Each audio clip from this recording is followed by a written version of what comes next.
నమస్కారం welcome to ruchilu.com మన ఇంట్లో ఉన్న ఇంగ్రీడియంట్స్ తో సింపుల్ గా ఈజీగా పన్నీర్ కర్రీ ఎలా చేసుకోవచ్చో షెఫ్ శ్రీకాంత్ గారు చూపించేస్తున్నారు. సో మరి హోమ్ స్టైల్ పన్నీర్ కర్రీకి కావాల్సిన పదార్థాలు ఏంటో చూసేద్దాం. పన్నీర్, ఉప్పు, క్యాప్సికమ్, అల్లం వెల్లుల్లి పేస్ట్, సన్నగా తరిగిన పచ్చిమిర్చి, సన్నగా తరిగిన టొమాటో, సన్నగా తరిగిన ఉల్లిపాయలు, నూనె, కొత్తిమీర, పసుపు, నిమ్మరసం, కారం. సో కావాల్సిన ఇంగ్రీడియంట్స్ ఏంటో చూసేసారు కదా. సో డైలీ మనం ఇవన్నీ ఇంగ్రీడియంట్స్ ఏదో ఒక కర్రీ చేయడానికి అయితే ఖచ్చితంగా వాడతాం కాబట్టి అవే ఇంగ్రీడియంట్స్తో ఈరోజు మనకి షెఫ్ చూపించబోతున్నారు. సో షెఫ్ శ్రీకాంత్ గారు స్టార్ట్ చేసేద్దామండి. ఓకే, ముందుగా ప్యాన్ వేడెక్కిపోయింది. ఓకే, ఇందులో మనం ఒక 3 టేబుల్ స్పూన్స్ ఆయిల్ వేసుకుందాం.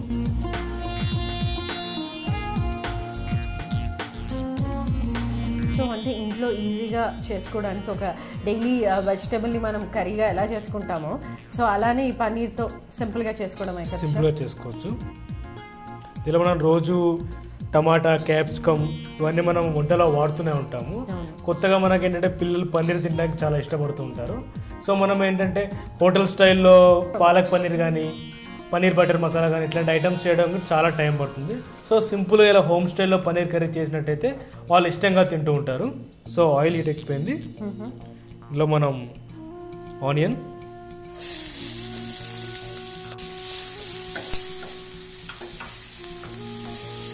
మనం ఇందులో ఆనియన్ని బ్రౌన్ చేస్తున్నాం. పూర్తిగా గోల్డెన్ బ్రౌన్ వచ్చే వరకు మనం దీన్ని ఫ్రై చేయాలి.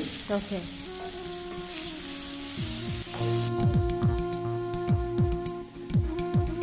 ఎందుకు షెఫ్ కంప్లీట్గా గోల్డెన్ బ్రౌన్ కలర్ రావాలి?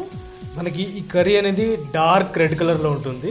మనకి డార్క్ రెడ్ కలర్ కావాలంటే మనకి ఆనియన్ని రెడ్గా మనకి గోల్డెన్ బ్రౌన్లో ఫ్రై చేసినట్టయితే మనం టమాటా యాడ్ చేసినప్పుడు మనకి ఏంటంటే ఈ కలర్ టమాటా కలర్ యాడ్ చేసి మనకి థిక్ రెడ్ కలర్ అనేది వస్తుంది, మ్యాచ్ అవుతుంది. ఉల్లిపాయలు లేకపోతే కొంచెం ట్రాన్స్పరెంట్ ఉన్నట్టయితే మనకి ఆరెంజ్ కలర్ అనేది ఆరెంజ్ ఎల్లో కలర్ అనేది వస్తుంది.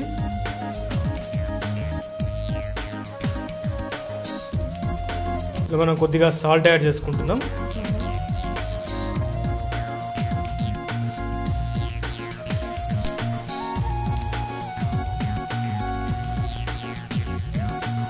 సో అంటే red colour golden brown colour రావాలన్నారు కదా షెఫ్. తర్వాత మళ్ళీ ఎక్కువగా కుక్ అయిపోయి మాడిపోయే ఛాన్సెస్ ఉంటాయి కదా? ఛాన్సెస్ ఉంటాయి, మనం జాగ్రత్తగా చూసుకోవాలి.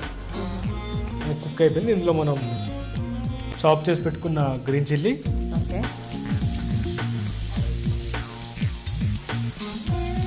జింజర్ గార్లిక్ పేస్ట్,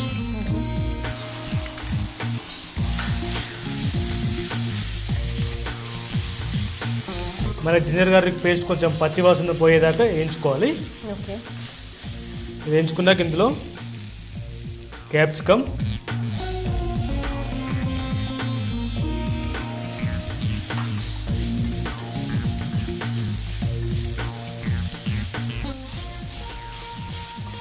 క్యాప్సికమ్ కొంచెం కలర్ చేంజ్ అయ్యే కుక్ చేసుకోవాలి.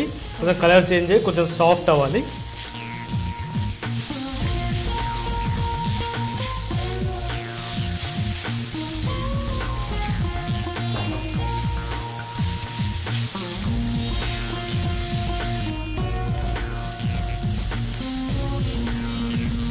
సో మన క్యాప్సికమ్ కుక్ అయిపోయింది, సాఫ్ట్ కూడా అయిపోయింది, కొంచెం కలర్ కూడా చేంజ్ అయింది.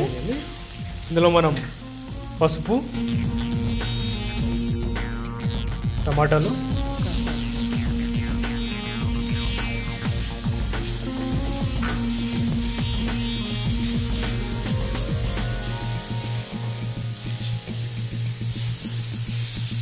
సో క్యాప్సికమ్ కలర్ మారింది, సాఫ్ట్ అయింది. ఆ తర్వాత టొమాటోస్ కూడా యాడ్ చేసుకున్నాము. ఇందులో కొద్దిగా వాటర్ వేసుకుంటున్నాం. ఓకే, అవి ఇంకొంచెం సాఫ్ట్ అయ్యి కొంచెం గ్రేవీ లాగా అయిపోతుంది, కొంచెం మ్యాష్ అయిపోతాయి.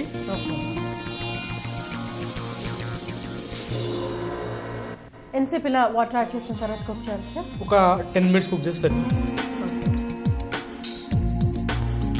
సో షెఫ్ మొత్తం అన్నీ బాగా కుక్ అయిపోయాయి, సాఫ్ట్ అయిపోయాయి. నెక్స్ట్ ఏం యాడ్ చేయాలి? ఇందులో మనం కారం, ఓకే, స్పైసీకి తగ్గట్టుగా కారం యాడ్ చేసుకోవాలి.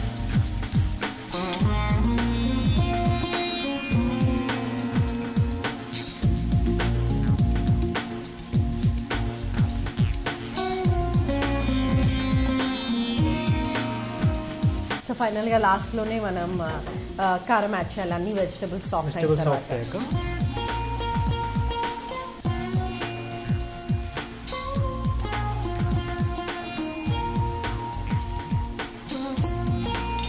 సో మన కుక్ అయిపోయింది. ఇందులో మనం పనీర్ యాడ్ చేసుకుంటున్నాం. ఓకే, జస్ట్ క్యూబ్స్ లా కట్ చేసుకుంటాం. ఇదేమన్నా మనం ఆయిల్లో వేయించాలా షెఫ్? మనకి వేయించి వేసుకోవాలంటే మనం వేసుకోవచ్చు, లేదంటే ఇలా వేసేసుకున్నా మనకి బాగుంటుంది. అండ్ పనీర్ ఎక్కువ టైం కూడా తీసుకోదు కుక్ అవ్వడానికి. కొంచెం గ్రేవీ కావాలనుకున్న వారు కొద్దిగా మళ్ళీ వాటర్ యాడ్ చేసుకోవచ్చు.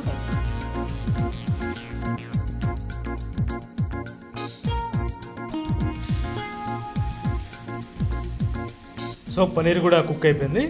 ఇందులో మనం చివరిగా కొత్తిమీర, కొద్దిగా గరం మసాలా, ఫైనల్గా కొత్తిమీర అండ్ గరం మసాలా యాడ్ చేసుకోవాలి. పనీర్ చాలా క్విక్గా కూడా కుక్ అయిపోతుంది కాబట్టి ఎక్కువ టైం తీసుకోదు.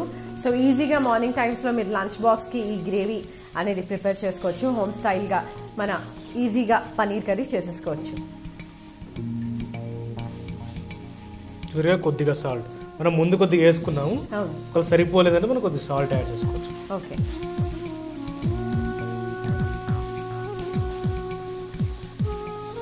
అయిపోయింది. ఇది స్టవ్ ఆఫ్ చేసుకొని, స్టవ్ ఆఫ్ చేసుకున్నాక కొద్దిగా నిమ్మరసం. ఓకే, పులుపుదనం కోసం మనం ఈ స్టవ్ ఆన్లో ఉన్నప్పుడు కుకింగ్లో వేసుకున్నట్టయితే మనకి చేదు వస్తుంది, కాబట్టి నేను చివరికి స్టవ్ ఆఫ్ చేశాక యాడ్ చేశాను. స్టవ్ ఆఫ్ చేసిన తర్వాత కొద్దిగా నిమ్మరసం యాడ్ చేసుకోండి, బికాజ్ మీరు కుక్ చేసేటప్పుడు యాడ్ చేస్తే చేదు వచ్చేసే అవకాశాలు ఉన్నాయి కాబట్టి. సో ఆఫ్ చేసిన తర్వాత ఖచ్చితంగా నిమ్మరసం కొంచెం స్క్వీజ్ చేసుకోండి, ఆర్ జస్ట్ లెమన్ జ్యూస్ ఒక 1-2 స్పూన్స్ వేసుకుంటే సరిపోతుంది. పులుపులుగా స్పైసీగా ఉంటుంది. సో పన్నీర్ కర్రీ రెడీ అయిపోయింది, బౌల్లో చేసేసుకుందాం. చివరిగా దీని మీద కొంచెం గ్రేట్ చేసిన పన్నీర్, ఓకే, చీజ్ కూడా యాడ్ చేసుకోవచ్చు. చీజ్ కూడా యాడ్ చేసుకోవచ్చు, కొద్దిగా కొత్తిమీర. Home style paneer curry ready అండి. సో సంజన గారు టేస్ట్ చేసి చెప్పండి ఎలా ఉందో. డెఫినెట్గా home style paneer curry ready అయిపోయిందండి.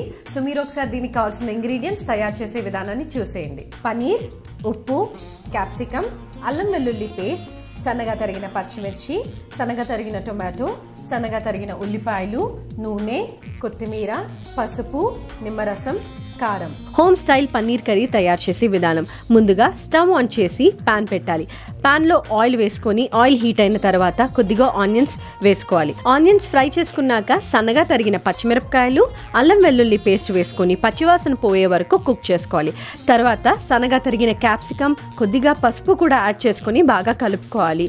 క్యాప్సికమ్ కొంచెం సాఫ్ట్ అయిన తర్వాత 1 కప్పు టొమాటోస్ కూడా వేసుకొని అవి సాఫ్ట్ అయ్యే వరకు కలుపుకుంటూ మిక్స్ చేసుకోవాలి. తర్వాత కొద్దిగా వాటర్ యాడ్ చేసి కుక్ చేయాలి. వాటర్ కొంచెం బాయిల్ అయిన తర్వాత కొద్దిగా కారం వేసుకొని ఒక 2-3 నిమిషాల వరకు కుక్ చేసుకోవాలి. తర్వాత పన్నీర్ కూడా యాడ్ చేసి కలుపుకోవాలి. లాస్ట్లీ కొత్తిమీర, గరం మసాలా కూడా యాడ్ చేసుకొని మిక్స్ చేసుకోవాలి. తగినంత ఉప్పు కూడా చూసుకొని యాడ్ చేసుకొని కలుపుకోవాలి. స్టవ్ ఆఫ్ చేసుకొని నిమ్మరసం కొద్దిగా వేసుకొని సర్వింగ్ బౌల్లోకి తీసుకొని కొత్తిమీర అండ్ తురిమిన పన్నీర్తో గార్నిష్ చేసుకోవాలి. అంతే, home style paneer curry ready. చూసారు కదా ఎంత ఈజీగా చేసుకోవచ్చో. నా ఇప్పుడు tasting time. Home style paneer curry ఎలా ఉందో టేస్ట్ చేసి చెప్తాను.